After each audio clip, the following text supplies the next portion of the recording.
আল্লাহ তাদের সকলকে শহীদ হিসাবে কবুল করুন।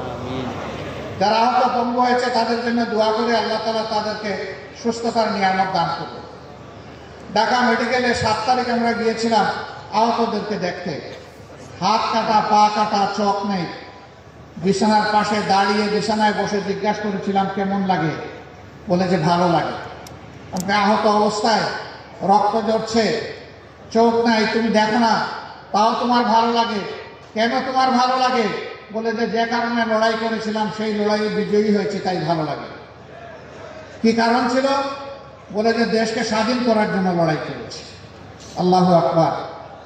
তাহলে 71-এ কি হয়েছিল? হ্যাঁ, 71-এ একটা স্বাধীনতা এসেছিল, এই জাতি এনেছিল, কিন্তু স্বাধীনতার মর্মমমি ডুকরে কেঁদেছে। স্বাধীনতার ফসল বাংলাদেশের জনগণের পকেটে এবং ঘরে উঠেনি।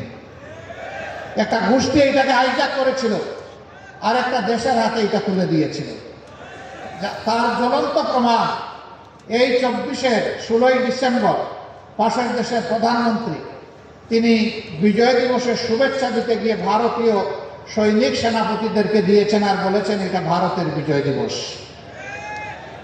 যারা স্বাধীনতার চেতনার কথা বলেন, বেশি বেশি বলেন, তারা এখন চুপ কেন? তাইলে কি আপনারা এটাকে বাংলাদেশের বিজয় স্বীকার করছেন না? আর যদি বিজয় স্বীকার করে থাকেন তাহলে প্রতিবাদ করেননি কেন?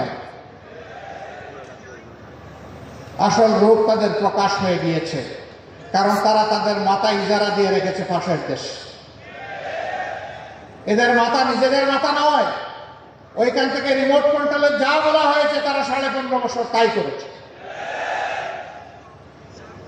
শিক্ষা যেহেতু জাতির মেরুদণ্ড, এই জায়গায় বেশি আঘাত দিয়েছে।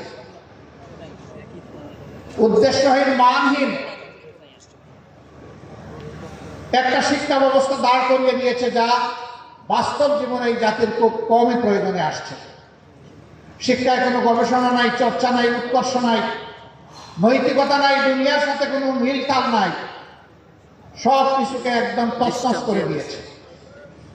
আমি ইসলামী ছাত্র শিবির এবং এখানে অন্যান্য ছাত্র সংগঠনের যে সমস্ত নেতৃবৃন্দ উপস্থিত আছেন তাদের কাছে আমি আহ্বান জানাতে চাই, আরেকটি যুদ্ধ করার জন্য তোমাদেরকে তৈরি হতে হবে। সেই যুদ্ধটা হচ্ছে শিক্ষা প্রতিষ্ঠানকে সবার আগে মেরামত করা। শিক্ষা যেহেতু জাতির মেরুদণ্ড, এই জায়গায় তোমাদেরকে শপথ নিতে হবে আর কোনো চাপাতি কোম্পানিকে ওখানে ঢুকতে দেওয়া হবে না, কোনো গাজাকুরকে ওখানে ঢুকতে দেওয়া হবে না, হাতে অস্ত্র নিয়ে ওখানে ঢুকতে দেওয়া হবে না, গণরুম যারা কায়েম করে তাদেরকেও ঢুকতে দেওয়া হবে না। শিক্ষা প্রতিষ্ঠানের টেন্ডারবাজি, চাঁদাবাজি যারা করবে তাদেরও কোনো ঠিকানা শিক্ষা প্রতিষ্ঠানে হবে না। শিক্ষা প্রতিষ্ঠানে শুধু শিক্ষার চর্চা আর গবেষণা থাকবে। যদি তাই থাকে তাহলে আগামীর বাংলাদেশ ঘুরে দাঁড়াবে ইনশাআল্লাহ।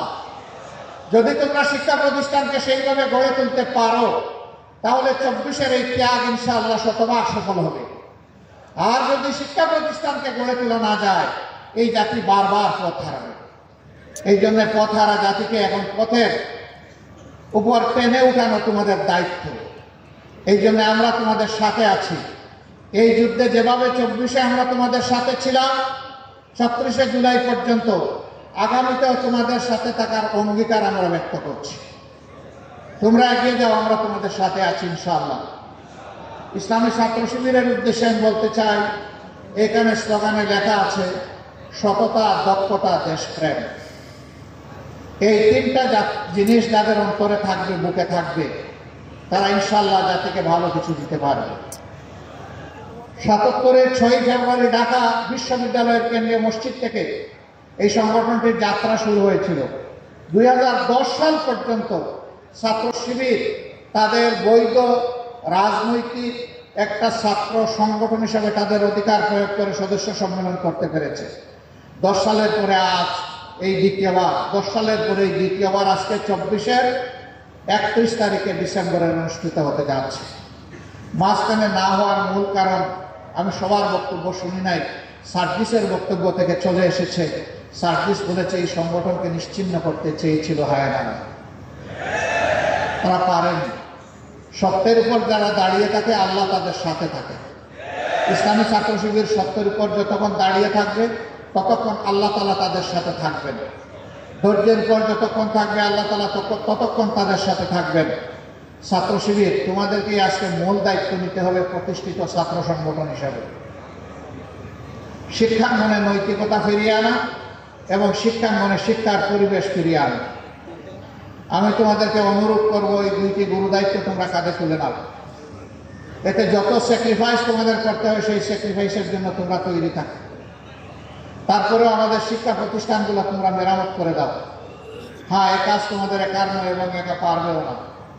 এই কাজের জন্য যারা আগ্রহী, সত্যি যাদের মনে সততা থাকবে, যাদের সেই দক্ষতা আছে এবং দেশপ্রেমের ব্যাপারে যারা আকস্মিক, তোমরা সবাই মিলেমিশে হাতে হাত ধরে এই কাজটি করবে। এটা তোমাদের প্রতি আমাদের অনুরোধ। এইখানেই তোমাদের ঐক্য হবে এই তিনটা স্লোগানের ভিত্তিতে সকলের সাথে। যারাই এগিয়ে আসবে তাদেরকে বুকে আলিঙ্গন করে পরস্পরকে জড়িয়ে ধরে তোমরা সামনের দিকে এগিয়ে যাও। তোমাদের হাতেই আগামীর বাংলাদেশ শোভা পাবে ইনশাআল্লাহ। আমরা সেই যুবকদের হাতে বাংলাদেশ দেখার জন্য অপেক্ষায় আছি। ইসলামী ছাত্র শিবিরের এই অভিযাত্রায় এ পর্যন্ত যারা শাহাদত বরণ করেছে, আল্লাহ তাআলার দরবারে দোয়া করি আল্লাহ তাদেরকে তার মাবরুর বান্দা হিসেবে কবুল করবে। তাদের প্রতি আজীবন যাতে ইসলামী ছাত্র শিবির এবং আমরা সবাই শ্রদ্ধা জ্ঞাপন করতে পারি, আল্লাহ আমাদেরকে সেই দায়িত্ববোধ দান করবে। তাদের পরিবারগুলোকে আমরা যাতে শ্রদ্ধার সাথে ধারণ করতে পারি সেই শক্তি আল্লাহ আমাদেরকে দান করবে। আহত পঙ্গু যারা হয়েছে তাদের প্রতি আমরা গভীর কৃতজ্ঞতা জ্ঞাপন করছি। ছাত্র শিবির ছাড়াও বাংলাদেশের স্বাধীনতার পর যাদের উপরেই বিভিন্ন সময় হায়নারা ঝাঁপিয়ে পড়েছে, ফ্যাসিস্ট শক্তিগুলো ঝাঁপিয়ে পড়েছে, তাদের সকলের প্রতি আমরা গভীর সহানুভূতি প্রকাশ করছি। আল্লাহ তাআলার দরবারে দোয়া করি, হে রাব্বুল আলামিন, প্রিয় দেশটা ছোট্ট একটি দেশ, বিপুল সংখ্যক মানুষের দেশ। এই দেশকে ঘিরে হাজার জাতের ষড়যন্ত্র ঘরে বাইরে তুমি দেখতে পাচ্ছ। হে আল্লাহ, তুমি সামিউন বাসির, রাব্বুল আলামিন, ষড়যন্ত্রকারীদের সকল ষড়যন্ত্র তুমি ব্যর্থ করে দাও। আর জাতীয় স্বার্থে আমাদের জাতিকে ইউনাইটেড ঐক্যবদ্ধ থাকার তৌফিক দান করো। জাতীয় ঐক্যে বিভ্রান্তি সৃষ্টি হয়, জাতীয় ঐক্যের কোনো ক্ষতি হয়, এই ধরনের সকল হঠকারী আচরণ থেকে সংশ্লিষ্ট সকলকে আমরা বিরত থাকার জন্য আহ্বান জানাব। আমরা অনুরোধ করব, বিভেদ নয় ঐক্য চাই, সবাই মিলে দেশ গড়তে চাই। এই স্লোগানের ভিত্তিতে আমরা সামনে এগিয়ে যাই। আল্লাহ আমাদের সহায় হন। আল্লাহ হাফিজ। বাংলাদেশ জিন্দাবাদ। বাংলাদেশ ইসলামী ছাত্র শিবির জিন্দাবাদ। আসসালামু আলাইকুম ওয়া রাহমাতুল্লাহি ওয়া বারাকাতুহু।